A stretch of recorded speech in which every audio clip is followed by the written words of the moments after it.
Dawn. Name's Dawn. I like my martinis shaken, not stirred.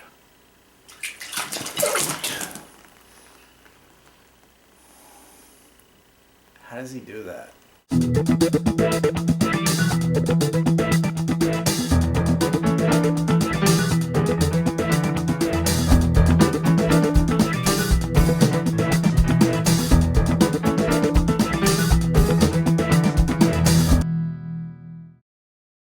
Hey everybody, welcome to So Awkward. It's me, Don, and I'm here by myself today. Jester is not around because I'm going to talk about James Bond. And she has never seen a James Bond film. She has no interest in seeing James Bond films. And she has been present in the past when I've talked about James Bond. And I tend to go on, and she probably doesn't want to be involved in that, and I don't blame her. But anyway, what I'm going to do is rank in order all 25 James Bond films, from least favorite to most favorite. And I know what you're thinking, but hey Don, there's only 23 James Bond films. Well, there's only 23 officially produced Eon James Bond films.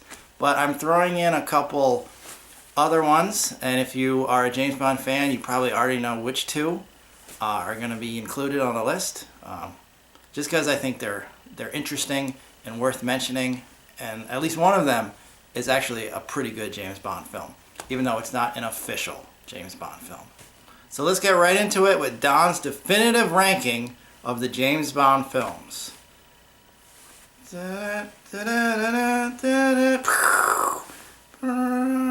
Number 25, Casino Royale.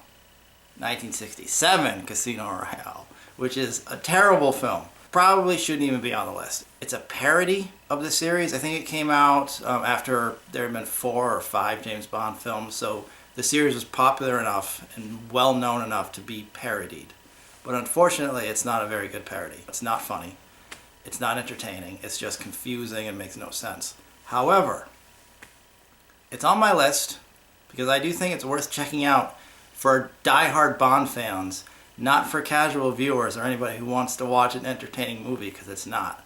But there's a sequence in there, or a couple sequences, where Peter Sellers plays James Bond. There's actually several actors who play James Bond: David Niven, Woody Allen, I don't know. But Peter Sellers is the only one in the movie who either thought he was making a straight-up James Bond film or just decided to play it that way. But he's really good.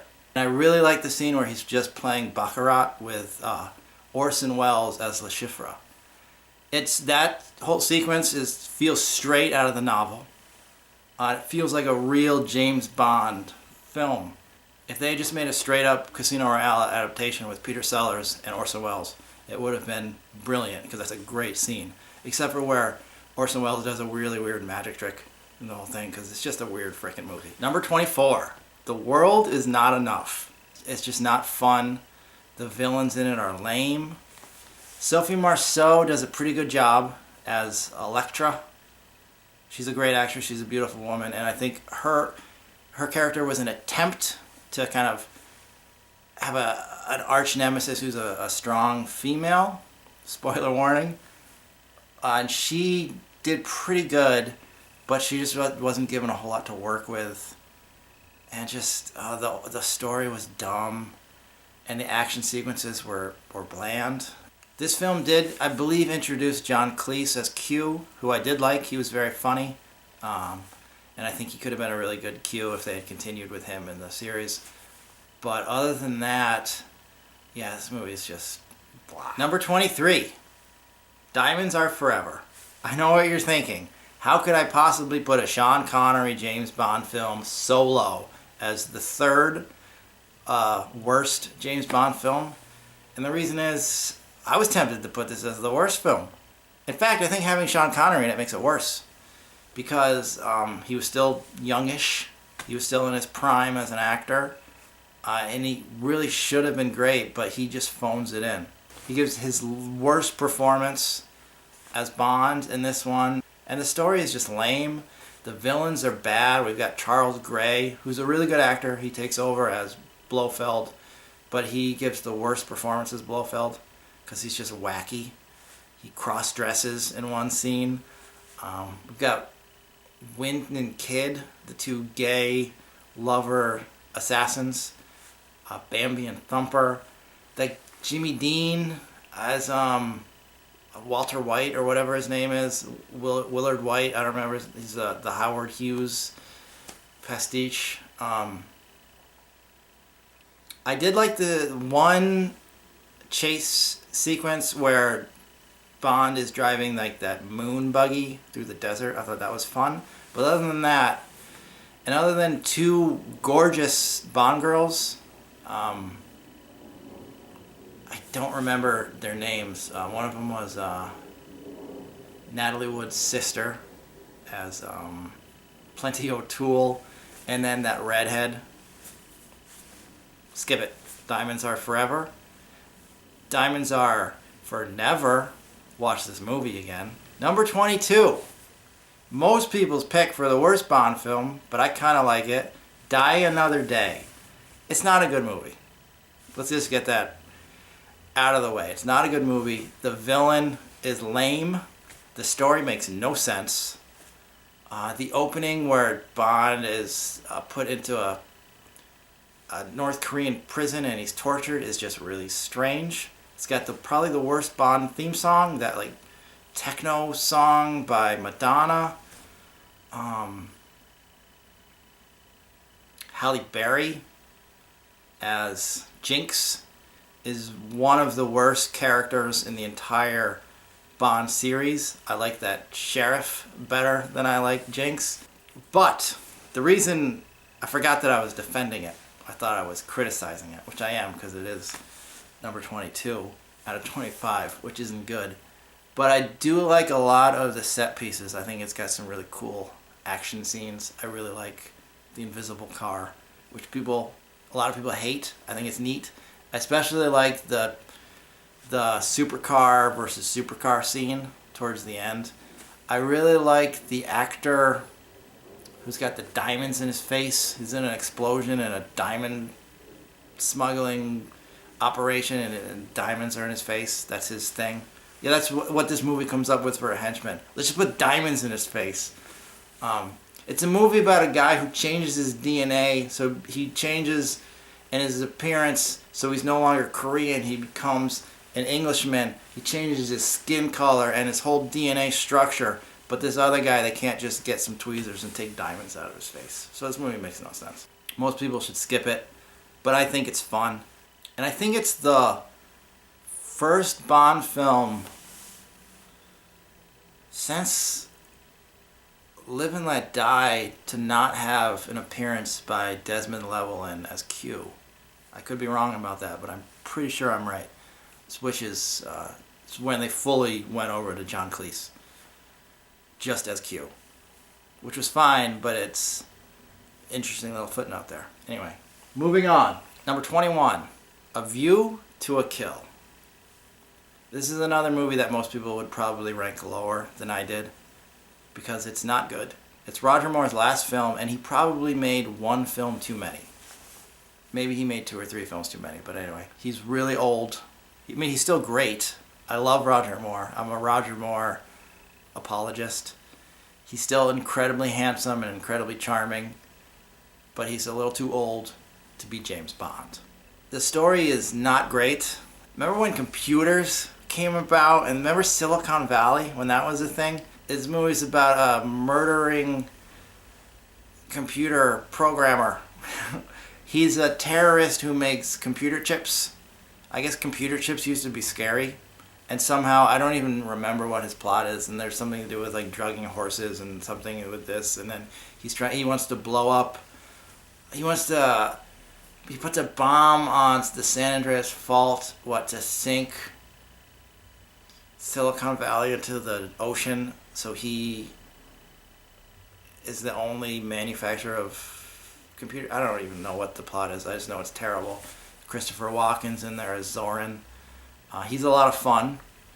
But the reason why this is number 21 instead of number 25, which is probably where it should be, is because of the whole opening sequence with Roger Moore and Patrick McNee, who was Steed on The Avengers. And it's just really fun to see those two actors, John Steed with James Bond, together. And they're both great.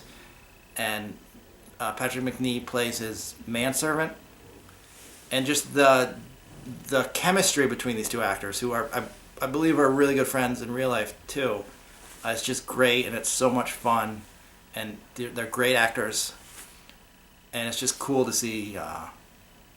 Not since, I believe, on Her Majesty's Secret Service and Goldfinger did we see a pairing of the Avengers and James Bond.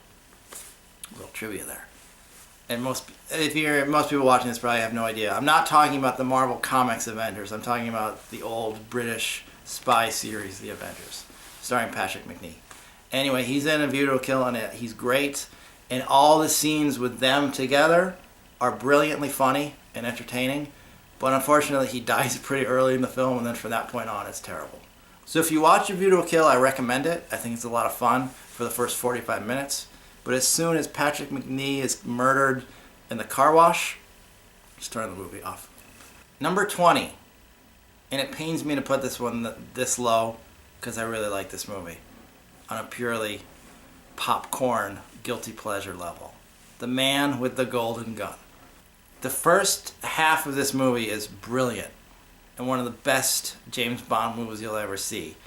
There's an assassin who's trying to kill James Bond, and James Bond has to track him down, find out who he is and why he wants to kill him, and it's great.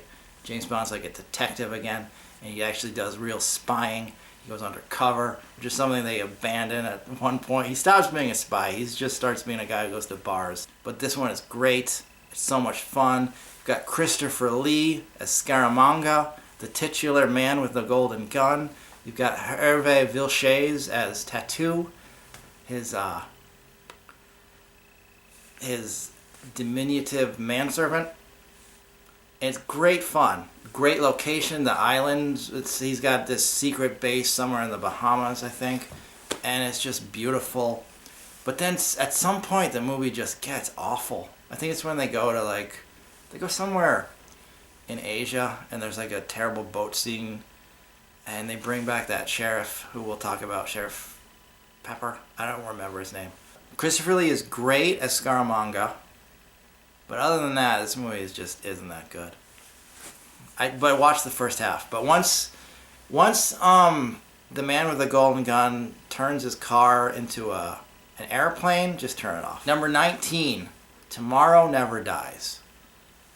Now we're getting into the territory of pretty good movies. This is a really entertaining movie. It's one of the better Timothy Dalton films. And I like Timothy Dalton as an actor. I just don't think he had the best success as James Bond.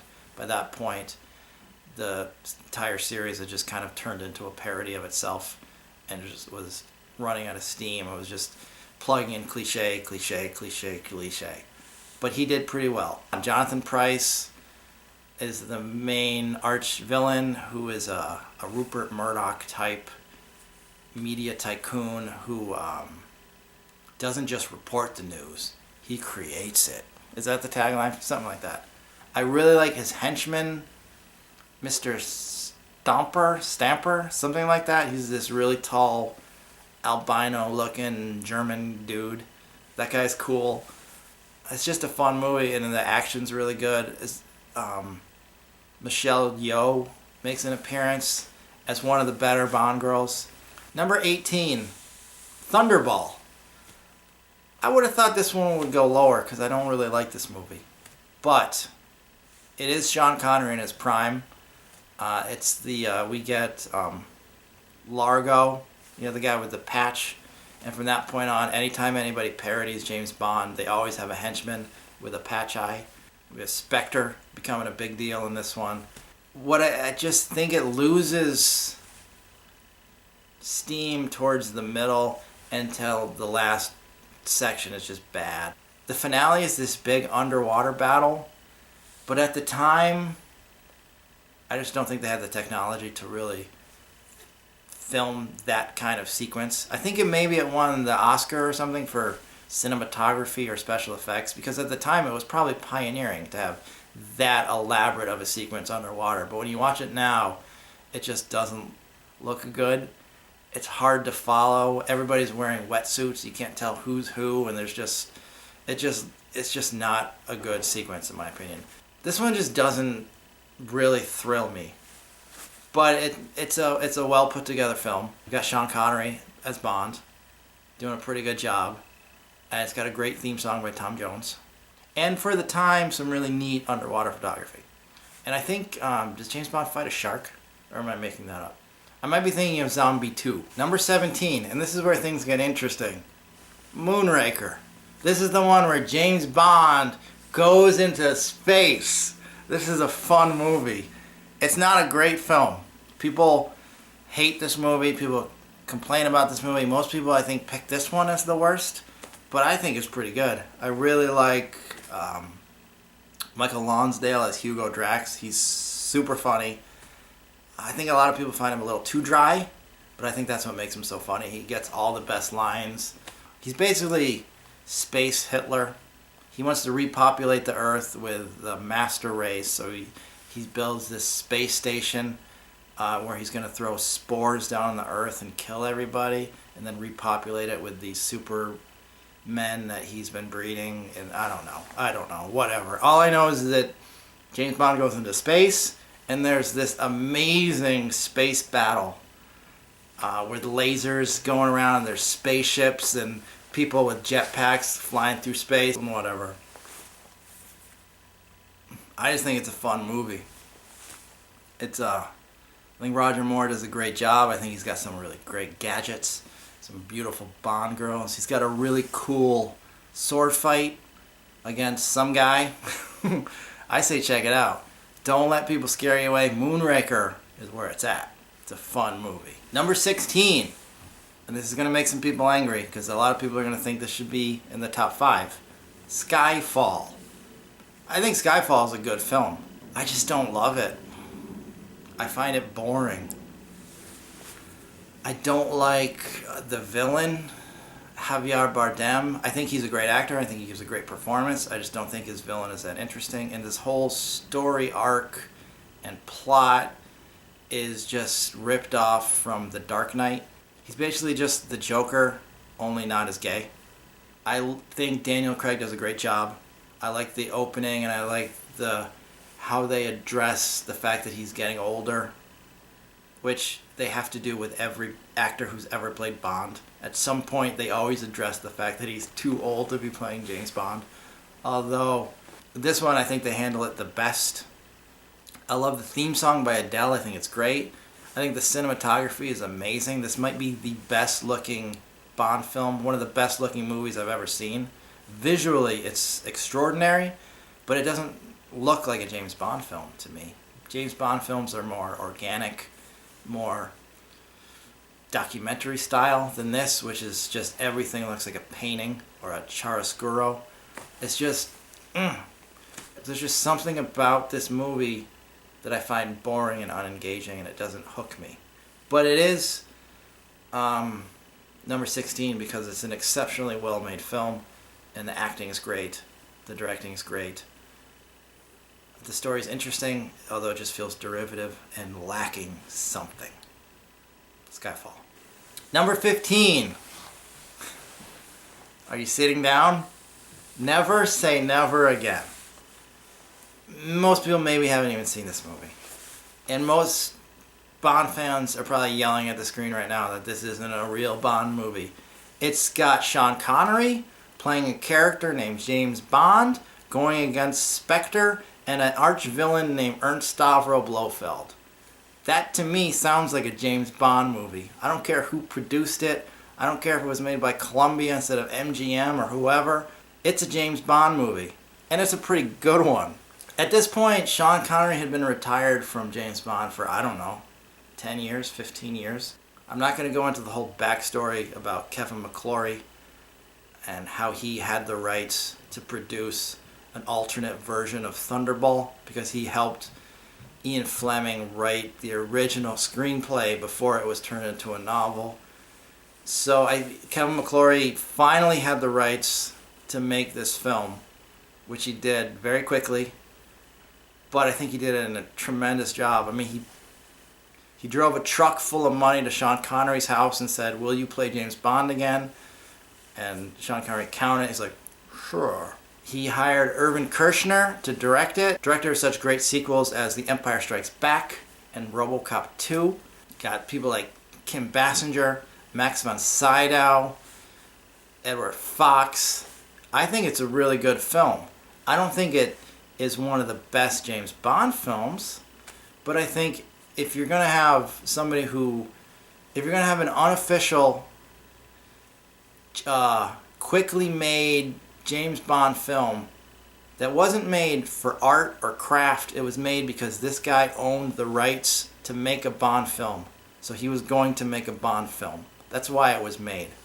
Considering all that, it's pretty good. It's Thunderball. It's a remake of Thunderball with the same actor playing James Bond. It's really a weird situation, but I think it's way better than Thunderball. I think the acting's better. I think Sean Connery, even though he's like 10 or 15 years older, he looks younger. He looks more into it. He feels more comfortable. He seems to be having fun in this movie.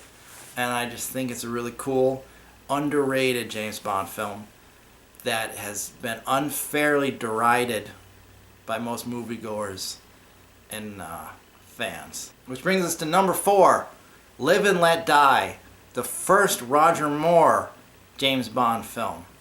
Basically, the plot of this movie is James Bond versus black people. If you're a James Bond fan, you could watch the whole series. You'll see like 3 or 4 black people. This one is full of black people. But it's a blaxploitation movie. That's right, it's a blaxploitation James Bond movie. It's a Bondsploitation film. Watch this movie and just bear in mind, oh, this is how in the 70s British people thought black people were like, which is very similar to the way in the 70s Americans thought black people were like. It's not very complimentary. They're all drug dealers and pimps. But there's just something about this movie that is so much fun. All of the sequences with James Bond in Harlem, yeah, that's right. He goes to exotic locations in this movie, like New Orleans and Harlem. Those are embarrassingly bad, but they're funny. But what I think makes this movie work for me as one of the more entertaining James Bond films is Yaphet Kotto as Mr. Big, the villain. I think he's great. He's one of the best Bond villains of all time, in my opinion. I think he's great. And it's also got the guy from the 7-Up commercials as Baron Samedi, the immortal voodoo witch doctor character. He's a lot of fun. And Jane Seymour is probably the most beautiful woman who's ever walked the earth. And she plays Solitaire, the mystic, who can read the future so long as she remains a virgin. Spoiler warning, she can't read the future by the end of the film.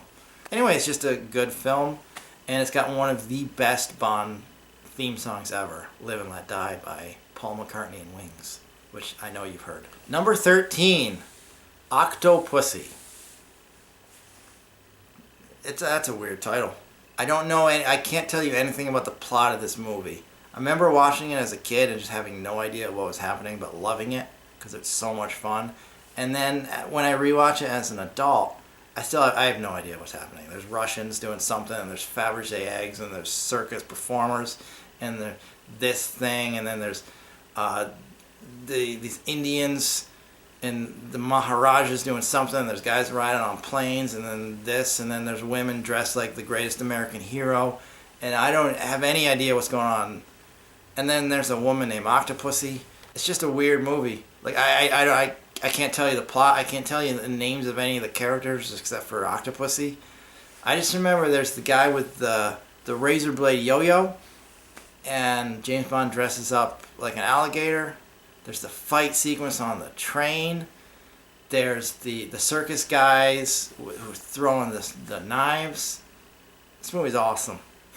It came out kind of after Raiders of the Lost Ark, and maybe even Temple of Doom. I think it was before Temple of Doom. So it's kind of got a Indiana Jones vibe to it. By that's my polite way of saying it. It was a rip-off of Indiana Jones, which is interesting because Indiana Jones began as inspired or even a rip-off of James Bond. But this movie is just a lot of fun, and I think it's cool. Check it out. Number 12, Quantum of Solace. People hate this movie.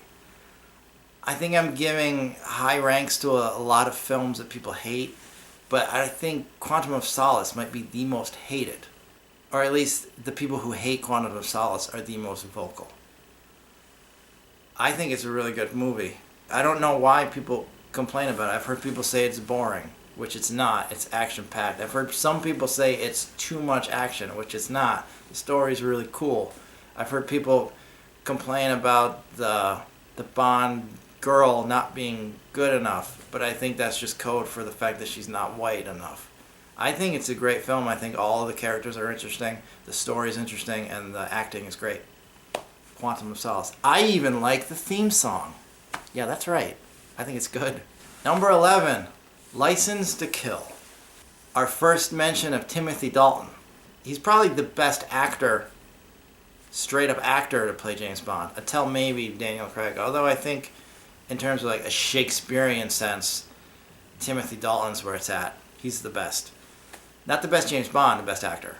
He just does such a great job. He after the cartoonish Roger Moore years, Timothy Dalton really took it to a more realistic, grounded level. He went back to the Ian Fleming novels and what made them so interesting and so popular, and was the fact that this guy isn't necessarily a playboy. He's a cold-blooded assassin. So in his movies, he's a cold-blooded assassin, which a lot of people like, but a lot of people find off-putting, which I can understand. They're not your father's James Bond films. They're different. There isn't a whole lot of whimsy in the Timothy Dalton films, especially License to Kill, which is dark, possibly the darkest James Bond movie. Felix Leiter's wife is murdered. He gets his leg eaten off by a shark. You got Benicio del Toro getting chewed up on razor blades at the end of a conveyor belt. Robert Davi burned alive. Robert Davi is probably the most evil Bond villain ever. As I want to call him Scaramanga, but that's the man with the golden gun. I believe he's Santiago. That's not right. Anyway, License to Kill. Great film. One of my favorite James Bond movies. Check it out. Number 10 is You Only Live Twice. This is straight up classic James Bond. This is the movie that everybody makes fun of when they make fun of James Bond. It's the movie everybody thinks of when they think of James Bond. This is the one with Donald Pleasance as the prototype to Dr. Evil, Ernst Stavro Blofeld. You know, he's bald, he's got the monocle, he's got the Nehru jacket, or the jumpsuit, or whatever the hell he's wearing.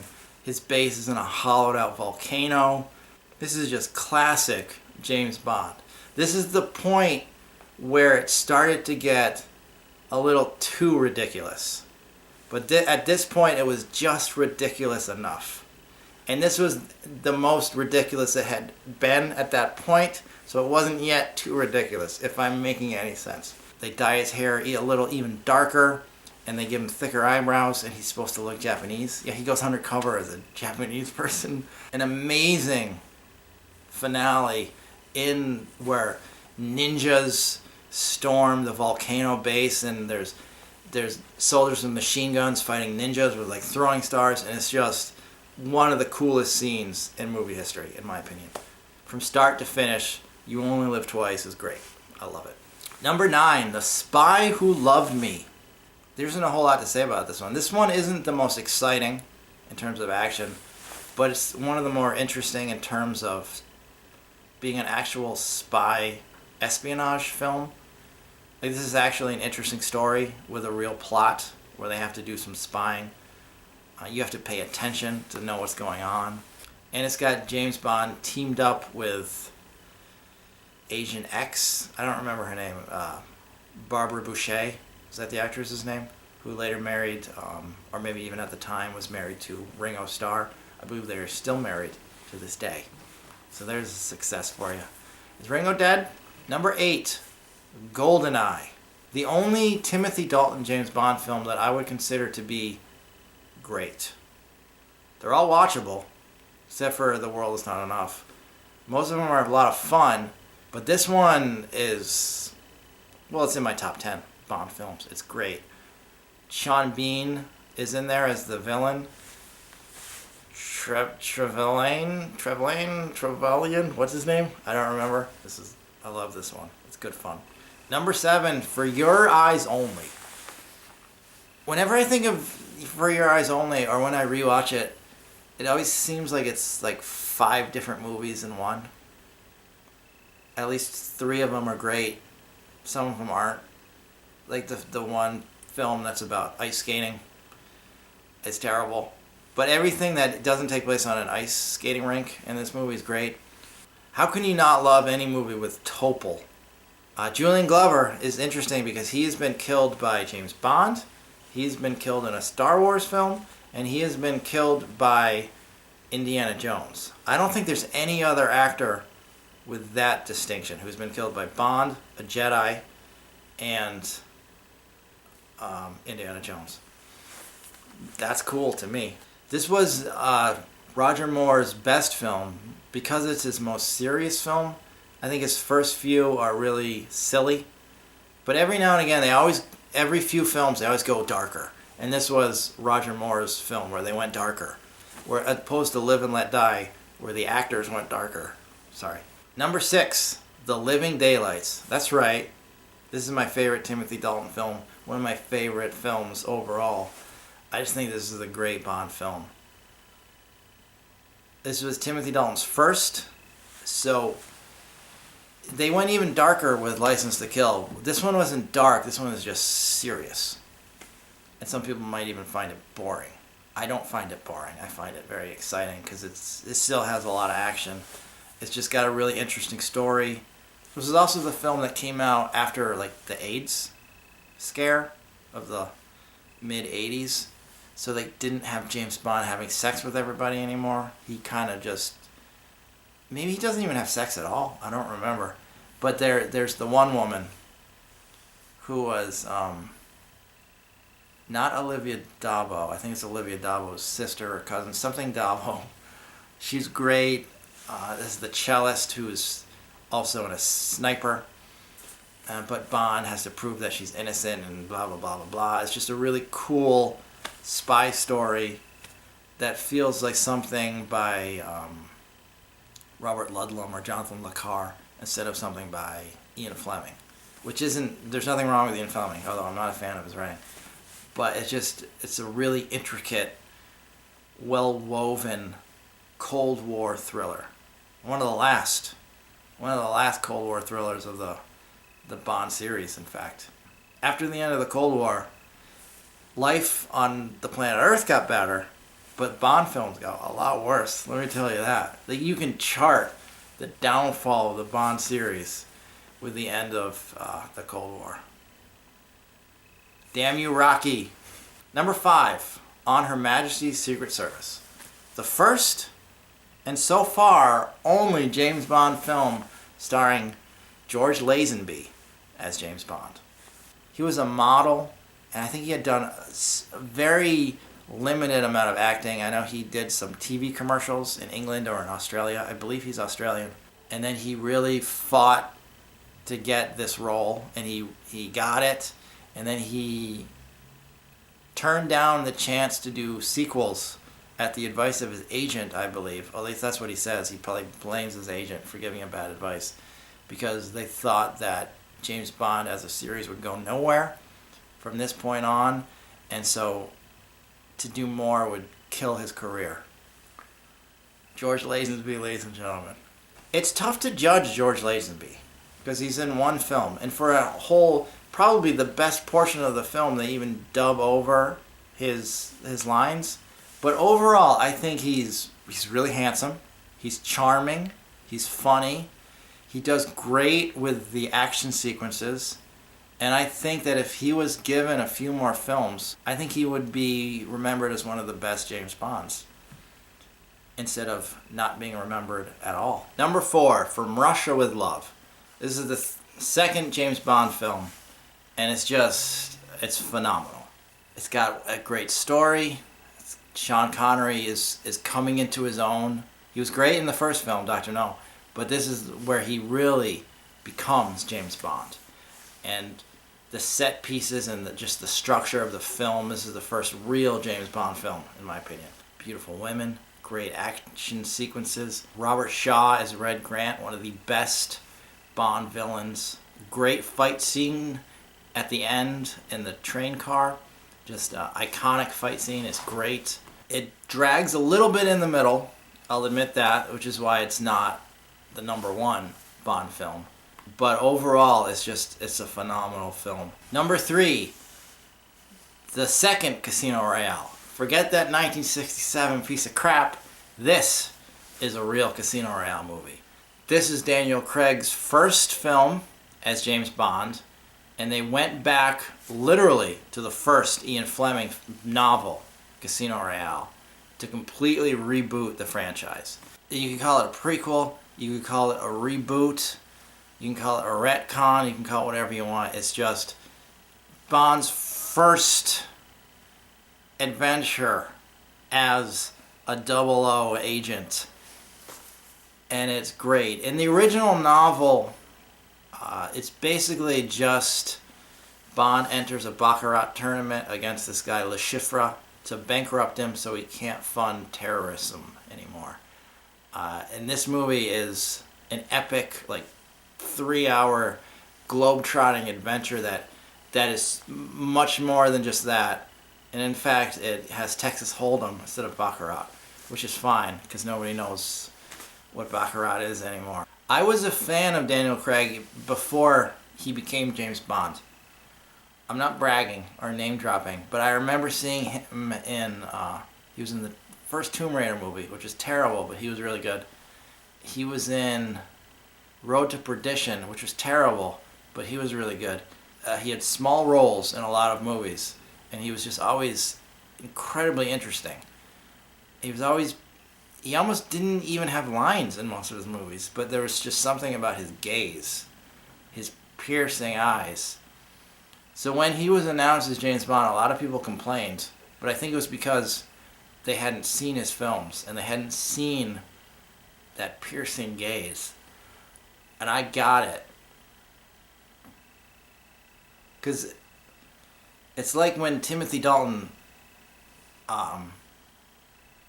went back to Ian Fleming and recreated James Bond as a cold-blooded killer. Daniel Craig was even colder and more sinister. But there's also just a charm to him. I mean, Sean Connery was the first and best. Roger Moore is the one I grew up on. So he's... I don't want to say personal favorite because I don't like to play favorites. But there's something that I love about Roger Moore. And I think he's the funniest. But Daniel Craig, overall... well, he's phenomenal. Ava Green, I believe is the actress's name, who plays Vesper Lynn. She's great. Mads Mikkelsen, is that his name? Who's now a big star on Hannibal. This was the first place that most people saw him, certainly the first place I saw him. I loved Orson Welles as Le Chiffre in the original Casino Royale film. I even liked Peter Lorre as Le Chiffre in the really made-for-TV Casino Royale. But Mads Mikkelsen just knocked it out of the park. He gave a better performance as the character than Orson Welles. Mads Mikkelsen didn't do any magic tricks, which I think is what made him scarier than Orson Welles. But my number 2 is Dr. No, the very first Eon-produced James Bond film. Certainly the first feature-length James Bond film starring Sean Connery. This is a brilliant movie. I love this movie. I was very tempted to make this my number 1. And if you are a Bond fan, you already know what my number 1 is, but we'll get to that in a second. This is one of those rare perfect movies.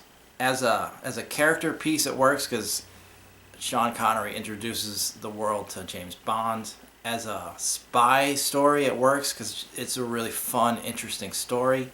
As an action movie, it works because there's some really good fight scenes and really fun, rear projection 1960 style car chase. It's just it just still holds up as a flawless, dramatic, fun movie. Number one, my absolute favorite pick. It's the best James Bond movie ever. And structuring this list, my main criteria was, which film do I most enjoy watching? Which film have I watched the most? Which film, if I had 25 different stations which all were playing James Bond movies simultaneously, which one would I tune in and sit down and watch? And the answer to all of those questions is Goldfinger. Dr. No is probably a better film. I think Dr. No is perfect. It doesn't cheat, whereas the ending of Goldfinger cheats. Goldfinger's plan makes no sense. The way they counter his plan by having the whole town pretend to fall asleep and by switching his gas with fake nerve gas is just, none of it makes any sense. It's ridiculous. But this movie is just so much fun. Gert Frobe as Goldfinger is the best Bond villain of all time, even though his voice was dubbed over by somebody else, somebody who could actually speak English intelligibly. We've got Honor Blackman as Pussy Galore, possibly the most famous James Bond supporting character, certainly the most famous Bond girl. She was also on the Avengers. That's my ranking of the 25 Bond films and my pick as the absolute best Goldfinger. I'm probably going to turn this camera off and go watch it right now, because why wouldn't I? And I think you all should do the same. Thanks for watching, everybody.